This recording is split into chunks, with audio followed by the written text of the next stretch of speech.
UDF ഭരണത്തിൽ വരുന്ന സന്ദർഭങ്ങളിലെല്ലാം തിരുവനന്തപുരം ജില്ലയിൽ ഞങ്ങൾക്ക് സീറ്റ് കുറവായിരിക്കും.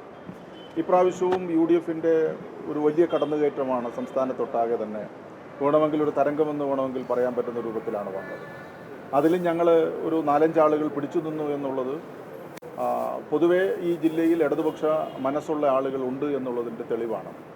നിയമം അവസാനം മന്ത്രി തന്നെ പറഞ്ഞല്ലോ, 3 വോട്ടുള്ളിടത്ത് 25,000 രൂപയാണ് അവിടെ കൊണ്ടുപോയി നൽകിയത്. പണം ഏത് രൂപത്തിൽ എങ്ങനെ ചെലവഴിച്ചു എന്നതിനെ സംബന്ധിച്ച ഒരു പരിശോധനയൊന്നും ഇനി വരാൻ വേണ്ടി സാധ്യതയില്ല. പക്ഷേ അത് ഭാവിയിലെ രാഷ്ട്രീയ പ്രവർത്തനം, തെരഞ്ഞെടുപ്പ് പ്രവർത്തനം കാശിന്മേലുള്ളൊരു കളിയായിട്ട് മാറുകയാണ്. ഇപ്പോൾ കേരളമാണ് അതിൽ നിന്ന് മാറി നിന്നിരുന്നൊരു സ്റ്റേറ്റ്. മറ്റ് സ്റ്റേറ്റുകളിലെല്ലാം നേരത്തെ തന്നെ ഇത്തരം ചില ആരോപണങ്ങൾ ഉയർന്നു വന്നിരുന്നു. പക്ഷേ അത് BJPയുടെ നേതൃത്വത്തിൽ കേരളത്തിൽ അത് വളരെ ഫലപ്രദമായി ഉപയോഗപ്പെടുത്തി എന്നുള്ളതാണ് ഇന്നിപ്പോൾ നമ്മൾ കാണുന്ന ഒരു പ്രത്യേക സാഹചര്യം.